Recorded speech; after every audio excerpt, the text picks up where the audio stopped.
Todos os pensadores, em todos os países e épocas, compreenderam a necessidade de postular a existência dessa realidade substancial. Todas as filosofias dignas desse nome basearam-se nesse pensamento. Os homens deram muitos nomes a essa realidade substancial, alguns a chamaram pelo nome de divindade, associada a diversos títulos, outros a chamaram de energia eterna e infinita, outros tentaram chamá-la de matéria, mas todos reconheceram sua existência. Ela é evidente por si mesma, não precisar de nenhum argumento. Nestas lições, temos seguido o exemplo de alguns dos maiores pensadores tanto do mundo antigo como do moderno, os mestres herméticos, e temos nos referido a esse poder subjacente, essa realidade substancial, como o todo. Termo que nos parece ser o mais abrangente dentre os vários aplicados pelo homem àquilo que transcende quaisquer nomes e termos. Aceitamos e ensinamos o ponto de vista dos grandes pensadores herméticos de todos os tempos, assim como o ponto de vista daquelas almas iluminadas que alcançaram os planos superiores do ser, e afirmam, todos, que a natureza interior do todo é incognoscível. E isso deve ser assim, de fato, porque nada, a não ser o próprio todo, é capaz de compreender sua própria natureza e ser. Os hermetistas acreditam e ensinam que o todo, em si mesmo, é e deve ser sempre incognoscível. Consideram que todas as teorias, suposições e especulações dos teólogos e metafísicos, no que diz respeito à natureza interior do todo, assemelhasse aos esforços pueris das mentes finitas que anseiam por aprender os segredos do infinito. Esses esforços sempre falharam e continuarão a falhar, tendo em vista a natureza mesma da tarefa. Aquele que se lança em tais investigações ficará dando voltas a esmo no labirinto do pensamento, até perder toda a sanidade de raciocínio, ação ou conduta, terminando por ficar extremamente incapacitado para o trabalho da vida. É como o esquilo que corre freneticamente na roda de exercícios de sua gaiola, sem chegar a lugar algum. Em outras palavras, um prisioneiro que nunca sai do seu ponto de partida.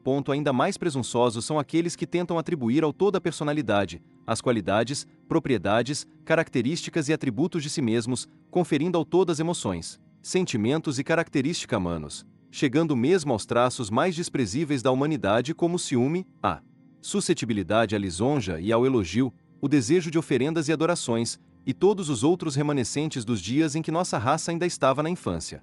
Essas ideias não são dignas de pessoas esclarecidas, e vêm sendo rapidamente descartadas. A esta altura, talvez seja conveniente afirmar que fazemos distinção entre religião e teologia, entre filosofia e metafísica. Para nós, a religião significa essa realização intuitiva da existência do todo, e a realização entre nós e ele.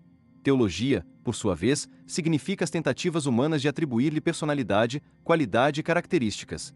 Suas teorias relativas a seus assuntos, vontades, desejos, planos, desígnios e sua apropriação do ofício de mediadores entre o todo e as pessoas. Filosofia significa, para nós, a pesquisa dedicada ao conhecimento das coisas cognoscíveis e pensáveis, ao passo que metafísica significa a tentativa de levar a pesquisa para muito além dos limites e das regiões incognoscíveis e impensáveis, e com a mesma tendência que a da teologia. E, por conseguinte, tanto a religião como a filosofia significam, para nós, coisas que têm raízes na realidade, ao passo que a teologia e a metafísica parecem caniços quebradiços, enraizados nas areias movediças da ignorância, e nada mais constituem que o mais incerto apoio para a mente ou a alma do homem. Não insistiremos com os estudantes que aceitam essas definições, só as mencionamos para mostrar a posição em que nos colocamos neste assunto. Seja como for, falaremos muito pouco sobre a teologia e a metafísica. Contudo, embora a natureza essencial do todo não se dê a conhecer, há certas verdades ligadas à sua existência que a mente humana se vê obrigada a aceitar. E um exame dessas verdades constitui um tema apropriado à indagação, particularmente quando elas são compatíveis com os ditames dos iluminados nos planos superiores.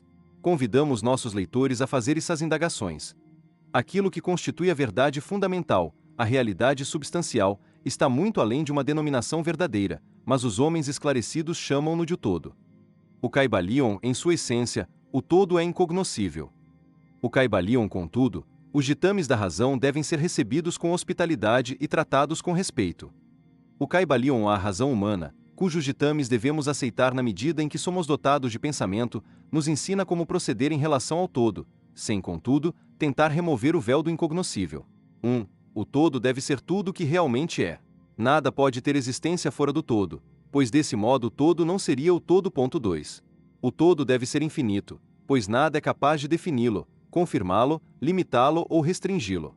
Deve ser infinito no tempo, ou eterno, deve ter existido sempre continuamente, pois não existe nada que possa tê-lo criado alguma vez, e não existe nada que se possa desenvolver a partir do nada, e, se tivesse não sido alguma vez nem mesmo por um momento, ele não seria agora. Deve existir continuamente para sempre, pois não há nada capaz de destruí-lo nem mesmo por um instante, uma vez que alguma coisa não poder nunca tornar-se nada. É infinito no espaço, deve estar em toda parte, pois não há nenhum lugar fora do todo. Não pode ser senão contínuo no espaço, sem ruptura, cessação, separação ou interrupção, pois não existe nada capaz de romper, separar ou interromper sua continuidade, e nada com o que preencher as lacunas. Deve ter um poder infinito, ou ser absoluto, pois não existe nada capaz de limitá-lo, restringi-lo, reprimi-lo, confiná-lo, perturbá-lo ou condicioná-lo. Não está sujeito a nenhum outro poder, pois não existe nenhum outro poder. 3. O todo deve ser imutável ou não sujeito a mudança em sua natureza real, pois não há nada capaz de operar mudanças nele, nada em que ele pudesse se transformar, nem a partir do que ele pudesse ter sofrido mudanças. Nada pode ser-lhe acrescentado ou subtraído. Não pode tornar-se maior ou menor em nenhum aspecto. Deve ter sido sempre, e permanecer sempre exatamente como é agora. O todo. Nunca houve, não há neste momento e nunca haverá nada em que possa se converter. Por ser o todo infinito, absoluto, eterno e imutável, deve certamente concluir-se que qualquer coisa finita, mutável, efêmera e condicionada não pode ser o todo. E, como não existe nada fora do todo, na verdade, então todas e quaisquer coisas finitas devem ser nulas na realidade. Não se preocupem nem fiquem confusos, não estamos tentando levá-los para o campo da ciência cristã sob o disfarce da filosofia hermética. Há uma possibilidade de reconciliação desse estado de coisas aparentemente contraditório. Sejam pacientes, pois lá chegaremos no momento oportuno. Vemos, ao nosso redor, aquilo a que se dá o nome de matéria, que constitui o fundamento físico de todas as formas. Será o todo simplesmente matéria? Absolutamente não. A matéria não é capaz de manifestar a vida ou a mente, e uma vez que a vida e a mente se manifestam no universo, o todo não pode ser matéria, pois nada pode elevar-se acima de sua própria origem. Nada jamais se manifesta como efeito que não esteja na causa, nada existe como consequência que já não seja antecedente. E a ciência moderna nos informa que, na verdade, não existe nenhuma coisa que se possa chamar de matéria. O que chamamos de matéria é simplesmente uma energia ou força interrompida, isto é, energia ou força com baixo grau de vibração. Como afirmou recentemente um autor, a matéria fundiu-se em mistério. Até a ciência materialista abandonou a teoria da matéria, e agora repousa sobre a base da energia.